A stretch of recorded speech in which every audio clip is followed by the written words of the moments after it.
예, 하나님 말씀 예레미야 49장 7절입니다. 에돔에 대한 말씀이라. 만군의 여호와께서 이와 같이 말씀하시되 대만에 다시는 지혜가 없게 되었느냐? 명철한 자에게 책략이 끊어졌느냐? 그들의 지혜가 없어졌느냐? 드단 주민아 돌이켜 도망할지어다. 깊은 곳에 숨을지어다. 내가 에서의 재난을 그에게 닥치게 하여 그를 벌할 때가 이르게 하리로다. 포도를 거두는 자들이 내게 이르면 약간의 열매도 남기지 아니하고 밤에 도둑이 오면 그 욕심이 차기까지 멸하느니라. 그러나 내가 에서의 옷을 벗겨 그 숨은 곳이 드러나게 하였나니 그가 그 몸을 숨길 수 없을 것이라. 그 자손과 형제와 이웃이 멸망하였은즉 그가 없어졌느니라. 아멘. 우선 10절까지 공독해 드렸습니다. 예, 대만에 다시는 지혜가 없게 되었느냐? 명철한 자에게 책략이 끊어졌느냐? 그들의 지혜가 없어졌느냐? 라고 말하는데 그들을 살릴 만한, 그들을 보호해 줄 만한 그런 지혜나 책략이나 명철이 이제 다 없어졌다 그 말이죠. 한 나라가 세워지고 멸망하는 데에는 물론 뭐 국력이라고 하는 게 있고 많은 사람의 수가 있고 뭐 군사력이 있고 그렇지만은 어쩌면 지도자 한 사람의 그릇된 생각, 지도자 한 사람의 철학이 없거나 분명한 가치관이 세워져 있지 않거나 그야말로 한마디로 말해서 지혜나 명철이 없으면 한순간에 무너지는 경우도 많이 있습니다. 종종 역사 속에 그런 일들이 있어요. 그래서 지도자 한 사람을 잘 세우고 못 세우고에 따라서 어쨌든 결과적으로는 나라는 그렇게 되어질 수 있습니다. 사실 북한에도 지도자 한 사람 때문에 지금 저렇게 고생하는 거 아니에요? 수천만이 정말 근 100여 년 가까이를 저렇게 고생하는데 이유는 뭐 딱 한 가지잖아요. 거기에 지도자가 엉터리 같은 지도자가 있으니까 결국은 저렇게 곤란을 겪는 거 아니에요. 그래서 인간의 지혜라고 하는 거, 인간의 그 명철이라고 하는 거는 사실 이 한계가 있기 때문에 그래서 절대적으로 신뢰를 할 수가 없어요. 그래서 민주주의라는 게 나온 거예요. 왜냐하면 어떤 왕권이라고 하는 건 대를 이어가면서 계속 가잖아요. 그렇게 놔두면은 인간이 완전하면 괜찮은데 이상한 놈이 하나 들어오면은 이상한 친구가 하나 들어오면은 그것 때문에 그냥 나라가 망하거든요. 근데 이 지금 이스라엘 이 성경상에도 나오는 여러 나라들이 결국 어떤 지도자 하나가 잘못 세워지거나 그래서 하나님을 대적하거나 또 지혜가 부족하거나 이러면요 이제 곧 얼마 안 가서 망하는 거예요. 지금 바로 에돔이라고 하는 나라도 결국은 그렇더라 그 말이죠. 그들은 이 모든 역사의 주관자이신 하나님을 알지 못했어요. 원래 에돔이 그런 나라인가? 원래는 그렇지는 않았어요. 에돔도 엄밀하게 말하면은 에돔이 누굽니까? 에서 자손들이 세운 나라예요. 그렇기 때문에 에서도 하나님 분명히 믿었던 사람이고요. 나름대로는 하나님을 섬기던 그런 민족이라고도 할 수 있는데 물론 그 후대로 내려가면서는 다 멀어졌지만은 어쨌든 그래도 하나님께서 돌봐주려면 얼마든지 돌봐줄 수 있는 나라이기도 해요. 그래서 일찍이 이스라엘 백성들이 출애굽해가지고 나올 때 그 에돔을 뭐 제거하거나 이렇게 하라고 하지 않았어요. 하나님이. 어찌 보면 그쪽은 이렇게 피해서 그냥 가라고 충돌하지 말라고 같은 형제국이다 이렇게까지 해주었어요. 그 정도로 하나님이 봐주었는데 이제 그들에게는 더 이상의 지혜가 없다. 더 이상의 지혜가 없다. 바로 이제 곧 그 나라는 망하게 됐다 그 얘기죠.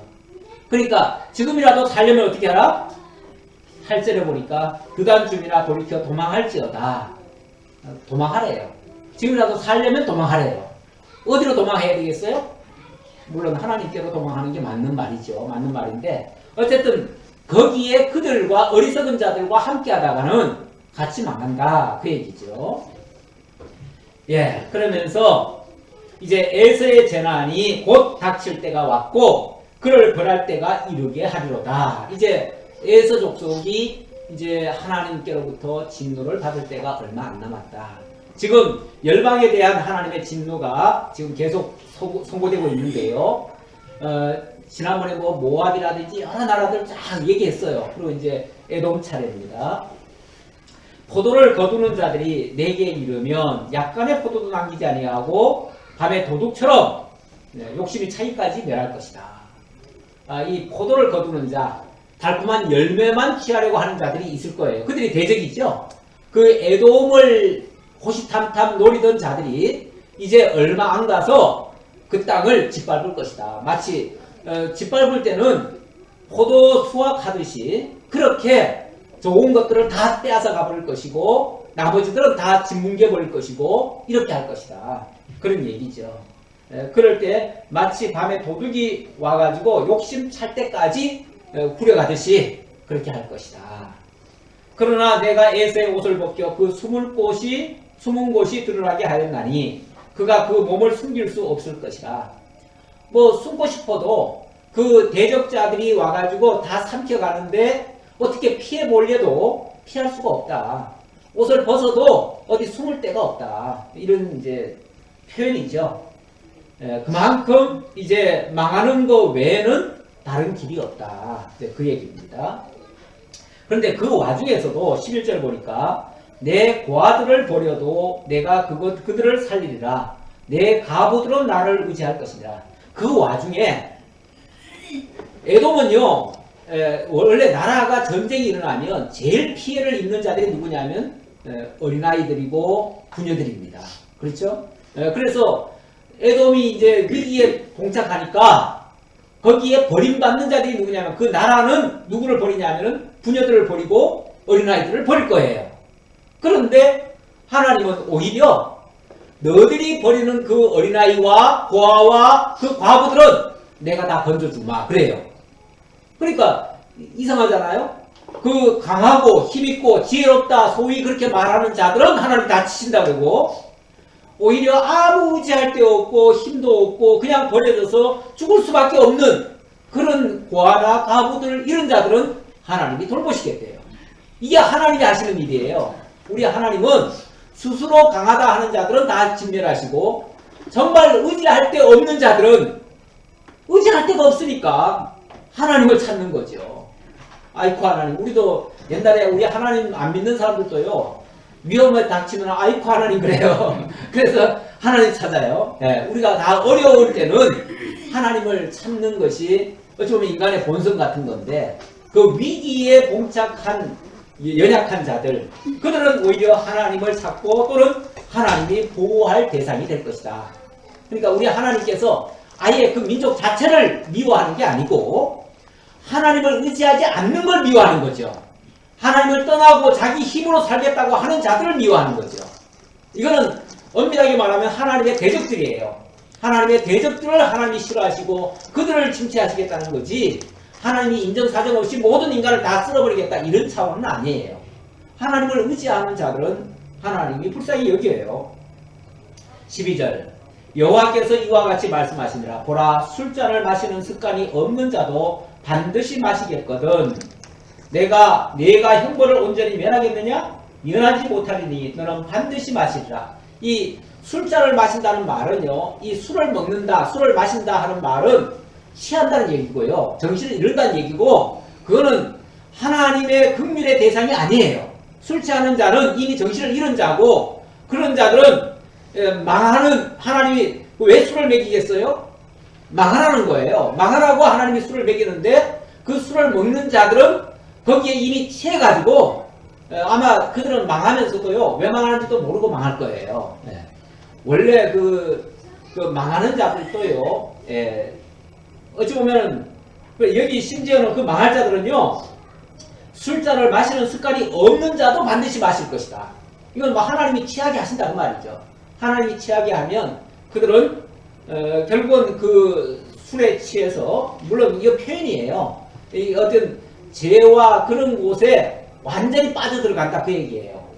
어찌 보면 하나님께서 멸망할 자들은요 올무에다 놔요. 올무에다 놓으면은 그 올무를 욕심으로 바라보다가 결국 올무에 빠져버리죠. 그래서 부인할 수도 없고 누구한테 핑계댈 수도 없고 그냥 멸망에 처해질 수밖에 없는.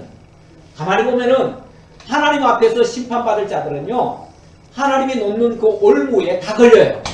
다 걸리게 돼 있어요. 그게 어찌 보면 하나님이 술잔 먹이는 거랑 같아요. 술 평소에 먹지 않는, 술 먹는 습관이 없는 자들도 먹게 될 것이다.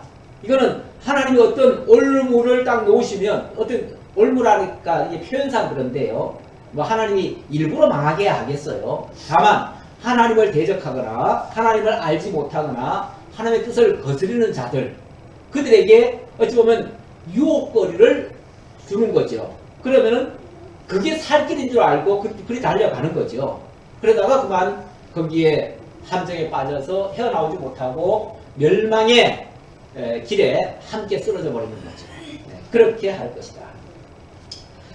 여호와의 말씀이니라. 내가 나를 두고 맹세하노니, 하나님이 당신의 이름을 걸고 맹세하신대요. 보스라가 놀램과 치욕거리와 항폐함과 저주거리가 될 것이요, 그 모든 성읍이 영원히 항폐하리라 하시니라. 그렇게 해서 에돔의 그런 큰 도시들이 결국은 파괴될 것이다. 어떻게 그렇게 파괴될 것인가? 그냥 뭐 말로만 하면 파괴됩니까? 아니죠. 그 과정이라는 게 있어야 되고, 또 누군가 쳐들어와서 그들을 진멸을 시켜야 되죠. 거기에 대해서는 14절에 이렇게 말합니다. 내가 여호와께로부터 오는 소식을 들었노라. 사절을 여러 나라 가운데 보내어 이르시되 너희는 모여와서 그를 치며 일어나서 싸우라. 보거라, 내가 너를 여러 나라 가운데서 작아지게 하였고 사람들 가운데서 멸시를 받게 하였느니라. 그러니까 이 에돔이라고 하는 나라가 어느 날 많은 나라들로부터 공격을 받게 될 것인데, 그 많은 나라라고 하는 것은 엄밀하게 말하면은 바벨론이 보낸 자들이에요. 바벨론이 속국이 많잖아요. 속국이 많으니까 칠 때 자기네들이 직접 와서 치는 게 아니라 그냥 속국들을 보내가지고 이번에는 저기 쳐버려, 이렇게 하면 그냥 치는 거예요. 그러니까 그들이 어찌 보면 다국적군처럼 몰려오지만은 사실은 뒤에서 바벨론이 다 조종하는 거죠. 그렇게 해서 그들이 치러 온다 그 말이에요. 보라, 내가 너를 여러 나라 가운데서 했고요. 16절 바위 틈에 살며 산꼭대기를 점령한 자여, 스스로 두려운 자인 줄로 여김과 내 마음의 교만이 너를 속였도다. 왜 이들이 멸망하게 됐는가? 이 직접적인 이유는 이렇게 말합니다. 그들이 산꼭대기에 살고 바위 틈에 살았다. 원래 이 에돔 지역은요, 그 지형 자체가 붉은 산이에요. 그 바위산이에요, 바위산. 바위산이라서 사실은 풀도 별로 없어요. 그 에돔, 그 페트라 지역 이쪽에 보면은요, 산들이 막 뻘거요. 뻘겋고, 뭐, 수풀 같은 거는 거의 없고요. 나무도 어쩌다 하나씩 있고, 나머지는 전부 다 그 굴 속에 또는 골짜기 속에, 바위 속에다가 굴을 뚫고 그 속에서 사람들이 살고 있어요. 그러다 보니까 그 장사꾼들이 그쪽으로 지나가다가 갑자기 어디서 그냥 아무것도 없었는데, 여기 저 모습이네. 조금 전에 그림이 그 모습이 있었는데, 그냥 이렇게 대상들이 지나가다가 갑자기 그냥 어디서 골짜기에서 쳐들어 들어와가지고는 빼앗아 먹고 그래요. 원래 그 에서에게 하나님이 그 축복할 때 그 얘기 했죠. 원래는 이삭이 에서에게 좋은 축복을 해주려고 했어요. 그런데 야곱이 가르쳤죠. 물론 그건 결과적으로는 하나님의 뜻대로 된 건데, 과정적으로는 야곱이 가르쳤어요. 가르치고 나서 에서가 막 요구를 합니다. 나한테도 축복해달라고. 그랬더니 그때 축복한 내용이 뭐냐면, 너는 기름짐에서 뜨고 저는 사막 같은데 또는 불거숭이 그런 곳에 골짜기 가서 살 것이다. 그리고 칼을 믿고 살 것이고 순전히 남의 거 빼앗아 먹고 살 것이다. 이런 식으로 얘기를 해줘요. 그게 축복이에요. 에서한테 준 축복. 근데 그들이 그런 골짜기에 살면서 자기들을 건드릴 자는 아무도 없다. 역으로. 왜냐하면 그게 일종의 천연 요새예요. 천연 요새니까 우리가 여기 숨어 사는 거는 아무도 모를 것이고, 또는 누구도 우리를 건드리지 못한다. 우리는 갑자기 그냥 쳐내려와가지고 만약에 우리 공격하고 오는 자가 있으면 저 산에 있다가 갑자기 와가지고 그들을 삼킬 거니까 그래서 우리를 건드릴 자는 아무도 없다. 이렇게 자고하고 살았던 사람이에요. 근데 이게 하나님은 뭐라고 그러냐면 그래서 너들 교만하다는 거야. 스스로 자고한 거야. 하나님이 안 도와주는데 너들 무슨 힘으로 너들이 버텨? 이런 식으로 하나님 말씀하시는 거죠. 그러면서 스스로 바위 틈에 살면서 산꼭대기를 점령한 자요.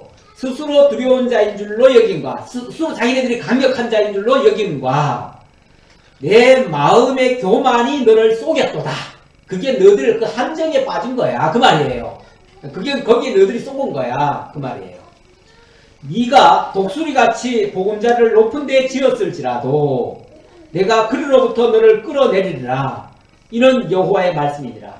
그들이 살고 있던 자리가 아무리 높고 아무리 깊은 산골짜기고 또는 독수리가 높은 곳에다가 바위 틈에다가 그 보금자리 만들어 놓듯이 그렇게 했다 할지라도 하나님이 끌어내리면 끌어나오는 거야. 그 말이죠. 그거는 절대 그게 자랑할 거리가 아니다. 그 말이죠. 에돔이 공포의 대상이 되리니 그리로 지나는 자마다 놀라며 그 모든 재앙으로 말미암아 탄식하리로다. 이렇게 해서 에돔이 망하고 나면요 사람들이 지나가면서 그럴 거예요. 옛날에는 에돔이 굉장히 무서운 상대였는데 아이고 저것들도 별걸로 없구만 아무것도 아니구나 이러고 이제 쯧쯧하고서 지나갈 거라 그 얘기예요. 예. 여호와께서 말씀하시니라. 소돔과 고모라와 그 이웃 성읍들이 멸망한 것 같이 거기에 사는 사람이 없으며 그 가운데 머물러 살 사람이 아무도 없으리라.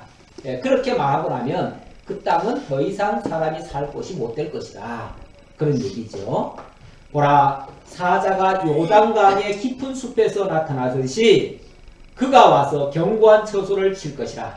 마치 요단강의 깊은 숲 속에 사자가 있다가 웅크리고 있다가 갑자기 확 나타나가지고 그냥 어느 순식간에 그냥 삼켜버리듯이 그런 식으로 에돔을 삼켜버릴 것이다. 그러니까 그 에돔보다 훨씬 더 강한 자가 갑자기 와가지고 그렇게 삼켜버릴 것이다. 이거는 아무도 예상 못할 일이다. 그런 얘기죠. 내가 즉시 그들을 거기서 쫓아내고 택한 자를 내가 그 위에 세우리니 나와 같은 자 누구며 나와 더불어 다툴 자 누구며 내 앞에 설 목자가 누구냐. 하나님이 이렇게 어떤 자를 세워서 그렇게 할 건데 여기에 상대하고 대항할 자가 누구겠느냐. 하나님이 하시는 이 일에 거부하거나 대적할 자는 아무도 없을 것이다 라는 얘기고요.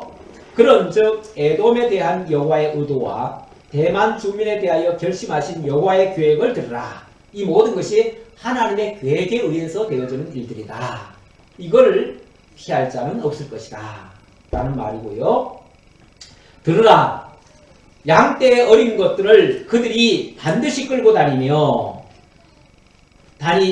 괴롭히고 그 처소로 황폐하게 하지 않으랴. 그들이 넘어지는 소리에 땅이 진동하며 그가 부르짖는 소리에 홍해에 들리리라. 보라, 원수가 독수리같이 날아와서 그의 날개를 보스라 위에 펴는 그날에 에돔 용사의 마음이 진통하는 여인같이 되리라 하시니라. 마치 이 원수, 아까 그 에돔이 높은 자리에 올라가면서 교만을 떨 때도 독수리 같다 이런 표현을 썼는데 그보다 더 강력한 독수리 같은 군대가 와가지고 그들을 끌어내려 버리는데 아무도 감당 못할 것이고 그걸 당하는 그들은 마치 진통하는 여인 같은 그런 고통 속에 빠질 것이다 라고 말했습니다. 자, 그래 놓고 이렇게 이제 에돔에 대한 진노는 끝이 나고요. 그 다음에는 다메섹에 대한 진노의 내용입니다. 23절부터 다메섹도 수치를 당하고 멸망될 것이라고 선포하는 내용인데요. 자, 23절 다메섹에 대한 말씀이니라. 하맛과 아르밧이 수치를 당하리니 이는 흉한 소문을 듣고 낙담함이니라. 바닷가에서 비틀거리며 평안이 없도다. 다메섹이 피곤하여 몸을 돌이켜 달아나려 하니 떨림이 그를 움켜잡고 해산하는 여인같이 고통과 슬픔이 그를 사로잡았도다. 어찌하여 찬송의 성읍 나의 즐거운 성읍이 버린 것이 되었느냐. 이 다메섹은 성경에 자주 나와요. 자주 나오는데 가까이로는 사도 바울이 다메섹에서 회심을 하잖아요. 이 다메섹이 어디냐면 요즘 신문지상에도 자주 나와요. 요즘 방송에도 다메섹에 나와요. 그 다메섹이 어디냐면 지금 시리아 다마스커스라고 하는 곳이에요. 그곳에 얼마 전에도 이 정부군이 거기다가 독가스를 뿌려가지고 거기서 미군이 거기 집중적으로 공격을 했다고 해요. 그런 장소입니다. 지금은 이제 시리아라고 하는데 그곳이 옛날에는 이제 아람 지역이라고 했고요. 이 아람이 나중에는 이제 아시리아라고 했고 아시리아가 이제 시리아가 된 거죠. 그래서 지금은 시리아 지역이라고 할 수 있는데 사실 옛날에는 한때는 이 아수르가 세계를 제패했었어요. 아람 때도 세계를 제패했었고요. 그렇죠. 그렇죠. 그 지역이죠. 그런 지역이 지금은 사실 참 보잘것없는 상태가 되버렸죠. 마찬가지에 성경에 나오는 옛날에 그 유명했던 나라들이 지금 다 보잘것없는 나라예요. 지금은 정말 하나님께서 어떻게 보면 진노하셨고 그래서 거기에 제대로 사람 살 곳이 못 될 것이다. 그 중에서 일부는 회복할 것이다. 이 정도 말씀하셨는데 그러니까 아주 다 멸하는 건 아니고요. 아주 비참하게 될 것을 예고하셨는데 지금 역사는 그렇게 되어 왔습니다. 한때 세계를 제패했던 그 나라. 그래서 오죽하면 어찌하여 찬송의 성읍, 나의 즐거운 성읍이 버린 것이 되었느냐. 한때는 하나님이 크게 쓰셨던 나라라는 거죠. 이곳이. 그렇잖아요. 아람 때나 아수르 때나 얼마나 크게 쓰셨습니까? 크게 썼는데 그 나라들이 어느 순간 그냥 버림받는 그런 나라가 되어버렸어요. 예, 24절에도 보니까 다메섹이 피곤하여 몸을 돌이켜 달아나려 하니 피곤하여 몸을 돌이켜 달아난다. 이거는 패망한 사람들의 모습이잖아요. 그런 모습을 띠고 있다. 왜 그런가? 이런 만군의 여호와의 말씀이니라. 26절 그런즉 그날에 그의 장정들은 그 거리에 엎드러지겠고 모든 군사는 멸절될 것이며 내가 다메섹의 성벽에 불을 지르니 베나닷의 궁전이 불타리라. 이 아람 시절에 그 성경에 보면은 그 베나닷 이야기도 나올 거예요. 성경에. 그리고 이 아람 시절에 그 나하만 장군이 우리나라가 아니라 이스라엘을 침략해가지고 이스라엘의 소녀들을 빼앗아가가지고 거기서 부려먹고 그랬다가 나하만 장군의 그 시녀가 돼가지고 거기서 복음을 전한 나하만 장군이 문둥병 걸리니까 그런 일도 있었잖아요. 그런 시절이 있었어요. 다시 말하면 이스라엘을 지배하고 다스리던 한때는 굉장히 부강한 나라였어요. 오죽하면 아스 왕 때는요. 그 아람이 너무 부러워가지고 거기에 사신을 파송합니다. 파송해봤더니 도대체 저 아람은 왜 저렇게 강할까? 우리는 왜 이렇게 약하고? 그래서 그쪽을 연구하라고 했더니 거기에 큰 신상을 세워놓고 그걸 섬기고 있어요. 아, 이쪽은 이런 큰 신이 이 나라를 도와주는가 보다. 우리는 여호와라는 신이 너무 약해가지고 잘 이렇게 여호와는 신상도 없잖아요. 신상도 없으니까 여호와보다 그 신이 훨씬 더 강하다고 생각을 한 거예요. 그래서 그 신상의 그 모형도를 그대로 그려가지고 이렇게 보내옵니다. 보내와가지고 내가 갈 때까지 그거 다 만들어놔라. 그래가지고 그걸 만들어가지고 신상을 만들어가지고 여호와의 성전문은 걸어 잠그고 그 앞에다가 그 신상을 딱 세워놓죠. 그러면서 우리도 이제부터는 여호와를 버리고 이 신을 우리들의 신으로 섬기겠다. 이렇게 선포하죠. 그게 이제 유명한 누굽니까? 아하스 왕의 그런 업적입니다. 그렇게 이스라엘의 부러움을 샀던 나라예요. 부러움을 샀던 나라. 한때는 세계 최강대국이어서 그랬는데 그 나라가 이렇게 한순간에 불타버리더라. 그 궁전이 불탄다는 것은 완전히 이제 패망을 당한다 그 소리죠. 자, 그 다음 28절부터는 게달과 하솔에 대한 심판인데요. 이 게달과 하솔은 약간 북쪽 지역에 속해 있는 나라입니다. 작은 나라예요. 바벨론의 느부갓네살 왕에게 공격을 받은 게달과 하솔 나라들에 대한 말씀이라. 여호와께서 이와 같이 말씀하시되 너희는 일어나 게달로 올라가서 동방 자손들을 황폐하게 하라. 너희는 그들의 장막과 양떼를 빼앗으며 휘장과 모든 기구와 낙타를 빼앗아다가 소유로 삼고 그들을 향하여 외치기를 두려움이 사방에 있다 할지니라. 그러니까 이것도 일종의 바람이죠. 바람. 지금 여호와께서 거대한 바람을 일으켜서 지금 바벨론으로 하여금 태풍처럼 쓸어버리는 거예요. 그 지역을 다 쓸어버리는데 그 과정에서 이런 나라들도 차례대로 다 무너진다. 이제 그런 얘기예요. 이게 이제 크게 말하면은 하나님이 바벨론을 들어다가 세계를 제패하게 할 때의 모습인데, 이걸 이제 내부적으로 들어가 보면 그들 하나하나가 하나님 앞에 심판받아 마땅하다는 증거를 또 하고 있는 거죠.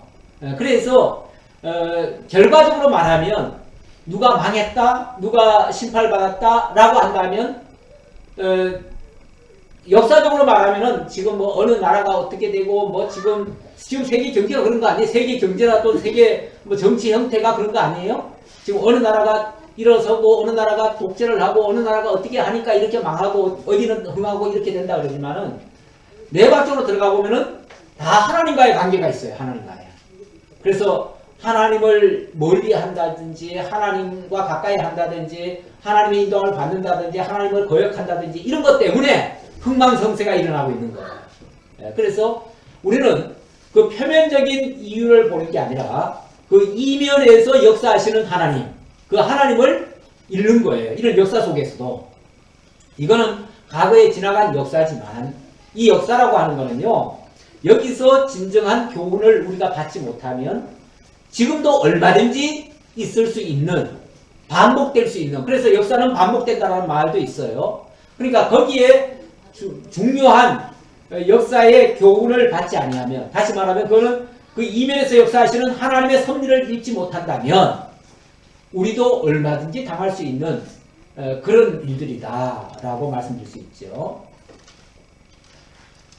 30절입니다. 여호와의 말씀이니라. 하솔 주민아 도망하라. 멀리 가서 깊은 곳에 살라. 이는 바벨론의 느부갓네살 왕이 너를 칠 모략과 너를 칠 계책을 세웠습니다. 이미 바벨론을 통해서 이 나라를 멸하기로 작정하셨으니 너희들이 살려면은 거기서 나와야 된다. 이제 이런 얘기죠. 여호와의 말씀이니라. 너는 일어나 고요하고도 평안히 사는 백성 곧 성문이나 문빗장 없이 홀로 사는 국민을 치라. 홀로 사는 국민, 그들은 이제 홀로 산다고 하는 말은 평화로웠다는 얘기예요. 평화로웠고 그들은 어찌 보면 그동안 누구도 해치질 않았기 때문에, 왜냐하면 요새 같은 곳에 살았기 때문에 이 멸망이라고 하는 거는 생각도 못했던 나라들이에요. 쉽게 말하면 이런 나라들은. 그랬는데 하나님께서 심판을 하니까 비켜가질 않더라고 말이죠. 그들의 낙타들은 노략물이 되겠고 그들의 많은 가축은 탈취를 당할 것이라. 내가 그 살적을 깎은 자들을 사면에 흩고 그 재난을 여러 곳에서 오게 하리라. 여호와의 말씀이니라. 이 살적을 깎았다. 가끔 보면은 이 머리를 팍팍 깎고 이런 민족들이 있어요. 있는데 그것도 일종의 그 나라의 종교적인 풍습일 수 있어요. 이것도 항상 다 그런 건 아니지만은 그냥 요즘은 그런 걸 하나의 뭐라고 합니까? 그 패션처럼 이렇게 하기도 하지만은 그거를 종교적인 습성에 의해서 그렇게 한다면은 그것도 엄밀한 의미에서는 하나님을 대적하기 위한 행위일 수 있어요. 이들도 종교적인 습성으로 했기 때문에 그들이 하나님께로부터 이렇게 심판을 받게 될 것이다 라는 뜻입니다. 하솔은 큰 뱀의 거처가 되며 영원히 항폐하리니 거기 사는 사람이나 그 가운데 머물러 사는 사람이 아무도 없게 되리라 하시니라. 그래서 이 하솔과 이 게달이 심판을 받게 될 것이다 라는 말이고요. 자, 그 다음 34절에는 엘람에 대한 예언입니다. 유다 왕 시드기야가 즉위한 지 오래지 아니하여서 엘람에 대한 여호와의 말씀이 선지자 예레미야에게 임하여 이르시되, 그러니까 이 예언의 시기는요, 이게 지금 시드기야가 즉위한 지 얼마 안 돼서 예언한 내용이라고 그러잖아요. 그러니까 시기적으로 말하면 이게 한참 전 얘기예요. 그렇죠? 예. 그러니까 이게 오래 전에 있었던 이야기인데 왜 지금 합니까? 지금 이 성경을 기록하기를 지금이 뭐 하는 시점이에요? 각 나라에 대한 하나님의 심판을 지금 예고하는 시점이잖아요. 그러다 보니까 이런 예언은 진작 하나님이 알려줬어요. 진작 알려줬지만 이 시점에 이걸 모아놓은 거예요. 모아서 여기 함께 기록을 한 거예요.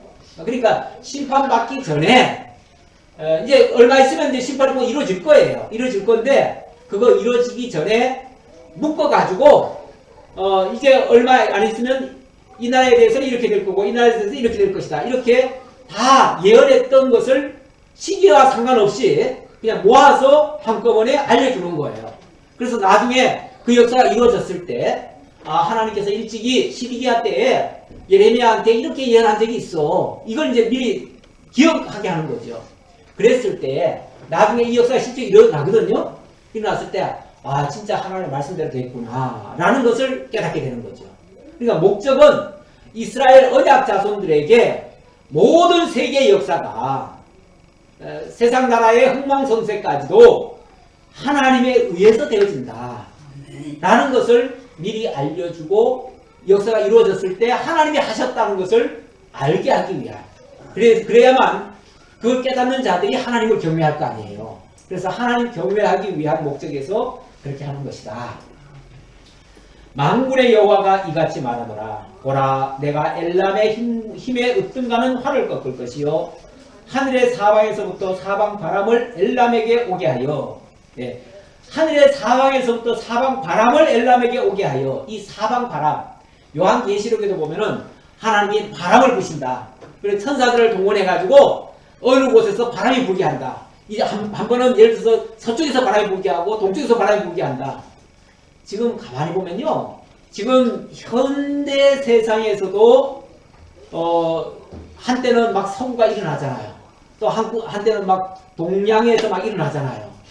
그리고 어느 나라가 막 세계를 제패하고 그래요. 이런 것들이 일종의 바람입니다. 우리가 봤을 때는 바람이에요. 바람인데 이게 하나님이 일으키시는 바람이에요. 그러니까 이거를 한번 그런 바람이 불기 시작하면요, 뭐 거기에 대항하느라고 막 조그만 나라들이 막 발버둥 치고 그래요. 그걸 안 따라가려고 막 이렇게 하는데 소용없어요. 그 바람이 한번 불면요, 그 바람에 의해서 막 거대한 물결처럼 휩쓸려 가요. 그래가지고 역사가 막 그렇게 재편이 되기도 해요. 어찌 보면 지금도 그런 바람이 불고 있다고 봐요. 지금도 희한한 일들이 발생하잖아요. 이거 최 근래사에 정말 몇십 년 이래는 이런 일들이 없었어요.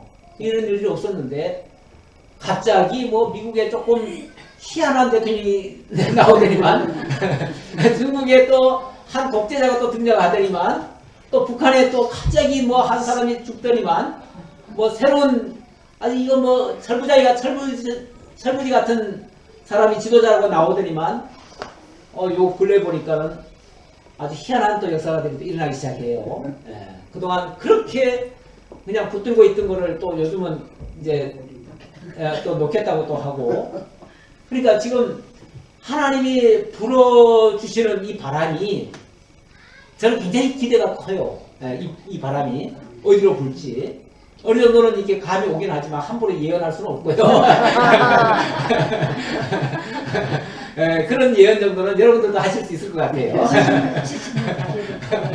우리 하나님이 자관 큰 역사는 지금 하고 계시다. 이거는 틀림없는 것 같고요.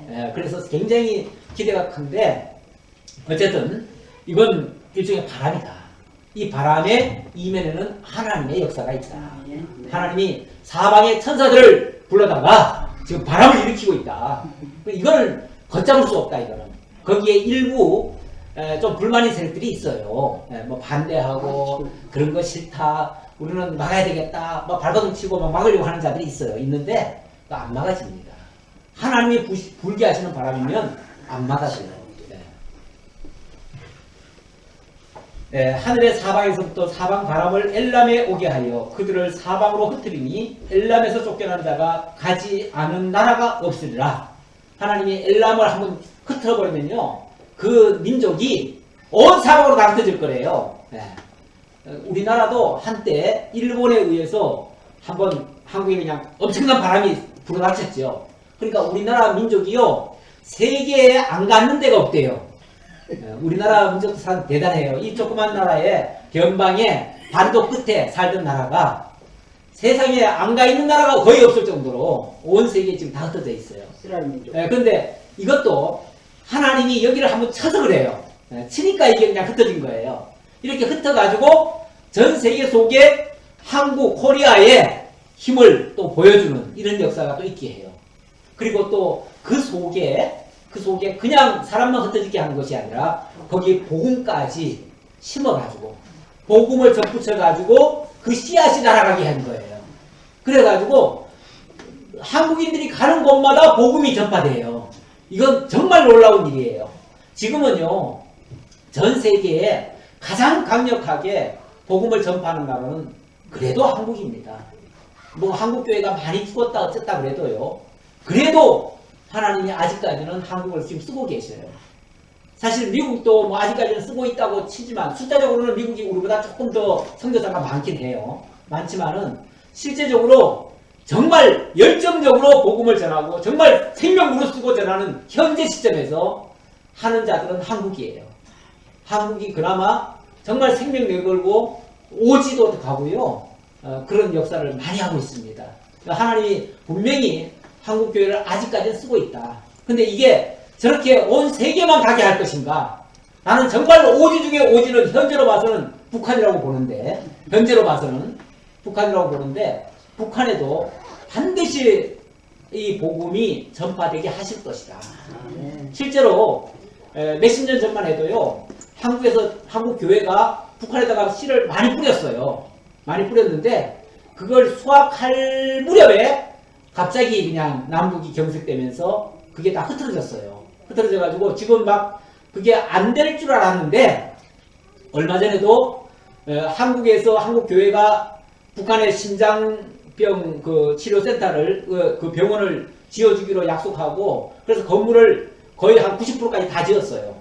그야말로 내부 인테리어만 하면 되는데 갑자기 오이사 조치로 딱 막히는 바람에 그 이상 안 했어요. 안 해가지고 북한이 그걸 다 접수한 줄 알았어요. 근데 얼마 전에 연락이 왔대요. 어떻게 연락이 왔냐면은, 우리 아직 여러분들 기다리고 있으니까 지금 여전히 있다. 건물은 외관은 다 건축해놨는데 안에 인테리어니 시설이니 아무것도 안 했으니까 여러분들이 와서 하라고 한국교회 연락이 왔대요.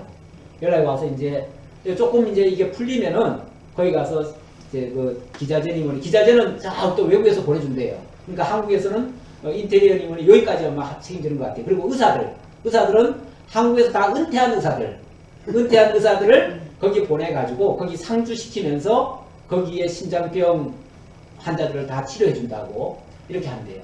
이렇게 되어지면 자연스럽게 복음이 전파되는 겁니다. 저는 하나님께서 이런 준비를 지금 많이 착착 준비하고 있고요. 이게 되려면 열릴 수밖에 없습니다. 바람이 부는데 그 누가, 아니 뜨거운데 그 누가 옷을 안 벗겠어요. 바람이 부는데 어떻게 거기에 버티겠어요. 바람인데 바람은 못 막습니다. 여호와의 말씀이니라. 내가 엘람으로 그의 원수의 앞, 그의 생명을 노리는 자의 앞에서 놀라게 할 것이며, 내가 재앙 곧 나의 진노를 그들 위에 낼 것이며, 내가 또 그 뒤로 칼을 보내어 그들을 멸망시키리라. 하나님의 진노는 뭐 인간적으로 말하면 아주 잔인할 정도예요. 그렇죠? 그냥 심판만 하고 막 흩기만 한 게 아니라 그 뒤로 칼을 보내가지고 다 쓰러지게 하겠대요. 그러나 하나님이 이렇게 무서운 하나님만 보이시는가? 내가 나의 보좌를 엘람에 주고 왕과 고관들을 그곳에서 멸하리라. 여호와의 말씀이니라. 그러나 말일에 이르러 내가 엘람의 포로를 돌아가게 하리라. 여호와의 말씀이니라.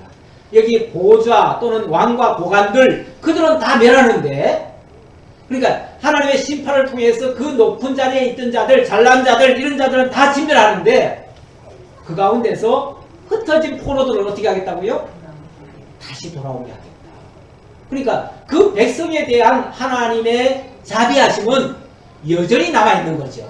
그러니까 하나님이 진노하시고 심판한다고 해도요, 무자비하게 무조건 다 심판한다 이게 아니고요, 정말로 하나님을 대적하고 하나님을 알지 못하고 거역하는 그들에 대해서, 그들의 권세에 대해서 하나님이 진노하시되 그들 중에도 하나님의 택한 백성들이 있어요. 그래서 그들은 하나님이 건지시겠다는 거예요. 물론 이거는 개인적으로 말하면 이 세상은 하나님이 심판할 겁니다. 심판하지만 그 가운데서 하나님의 택한 백성들, 하나님께로 피신한 자들, 그들이 속된 표현으로 말하면 그들이 고아 같고 과부 같은 자들이에요. 세상에 의지할 데 없는 자들이에요. 그런 자들이 하나님을 의지하니까 그들에 대해서는 반드시 다시 회복하고 구원해 주시겠다고 하는 하나님의 약속의 말씀이에요. 그것 때문에 결국은 예수님을 보내신 거 아닙니까? 예수님이 오셔서 한 말씀이 뭐예요? 나는 잃어버린 이스라엘을 위해서 이스라엘을 찾으러 왔다. 그러면서 그 잃어버린 이스라엘이 누굽니까? 잃어버린 이스라엘이 하나님께서 예정하시고 택정하신 하나님의 자녀들, 하나님의 백성들이에요. 그들을 위해서 예수님이 오신 거예요, 이 땅에. 그들을 건져내고 다시 회복하기 위해서 당신이 친히 이 땅에 오시기까지 하십니다. 자, 50장으로 넘어갑니다. 자, 여기까지는 지금까지 차례대로 다 이런 나라 진노한다, 이런 나라 진노한다, 다 진노한다 그랬어요. 그 진노하고 그 다음에 그 진노를 지금 누굴 통해서 하는 겁니까, 하나님이? 바벨론을 통해서 했어요. 바벨론을 통해서 했는데, 그럼 바벨론은 그러면 잘난 건가요? 바벨론은 하나님 앞에 칭찬받고 훌륭한 일만 잘했나요?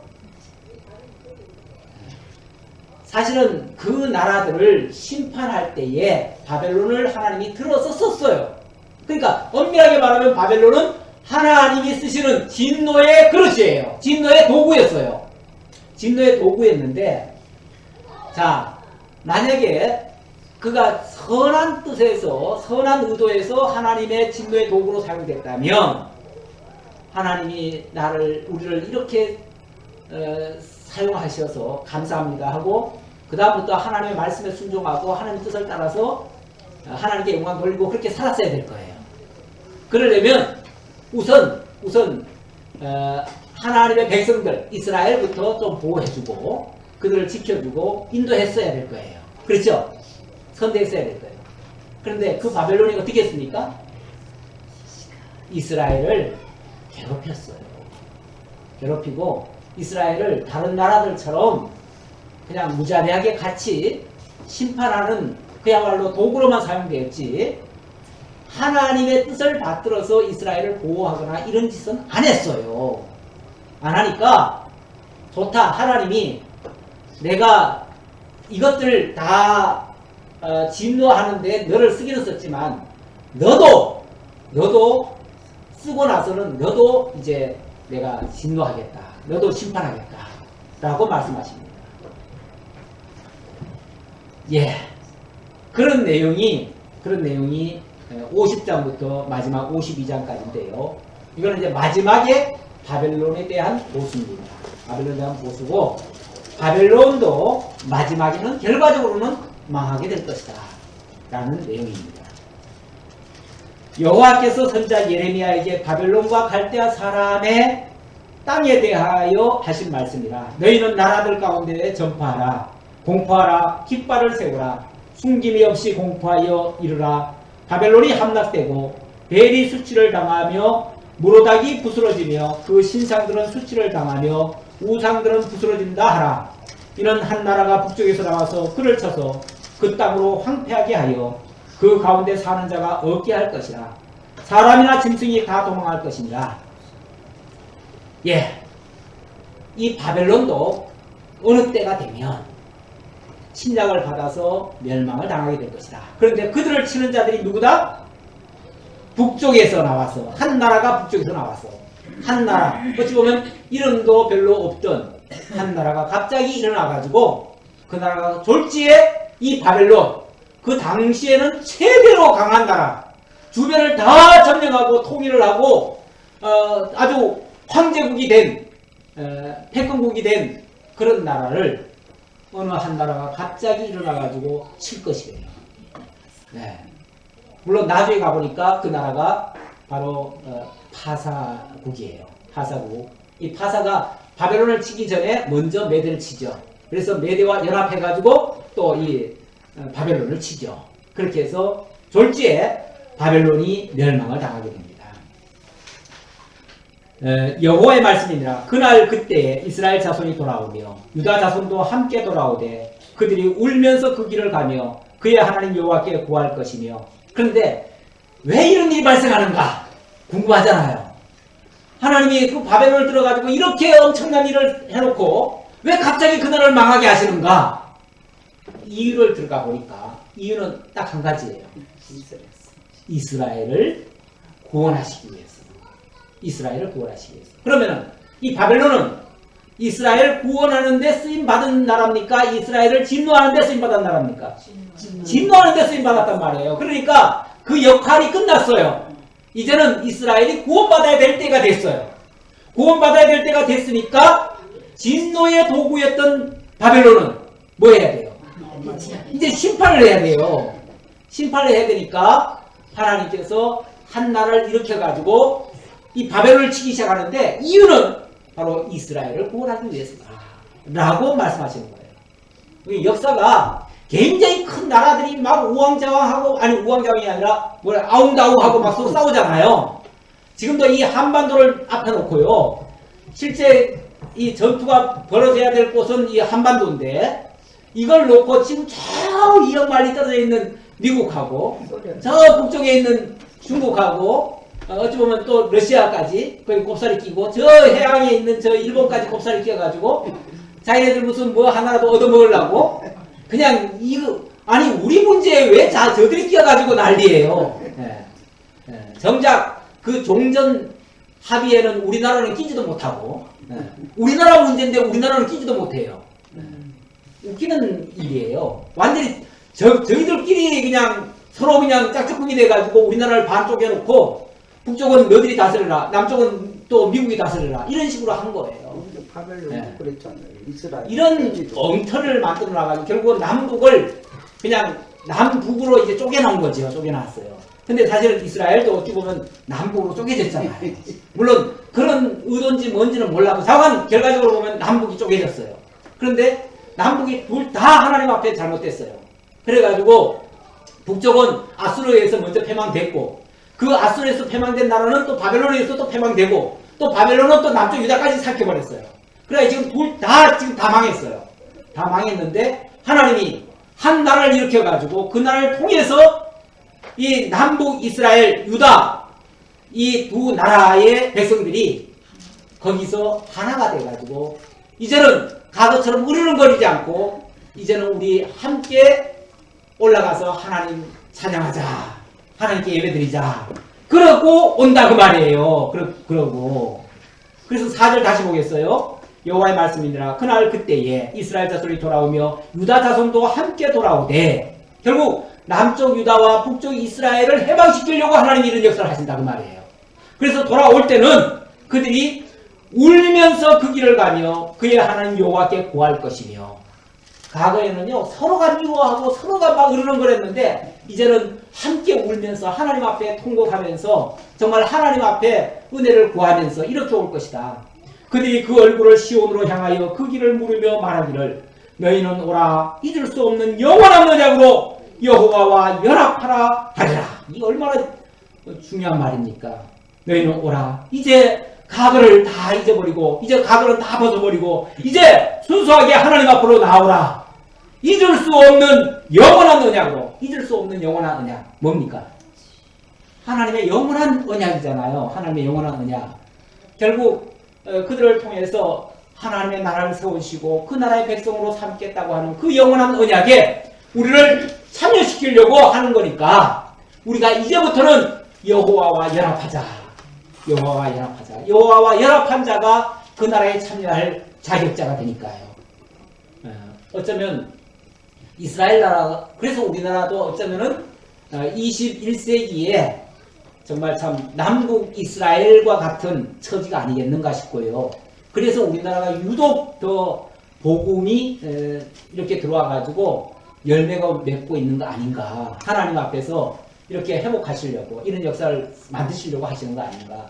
이런 생각이 듭니다. 우리 하나님 이제 회복하시게 되면 어디까지 회복하시는지 굉장히 궁금해요. 다음에 또 한번 생각해 보기로 하고 오늘 말씀 여기서 마치겠습니다. 아버지 하나님 감사합니다.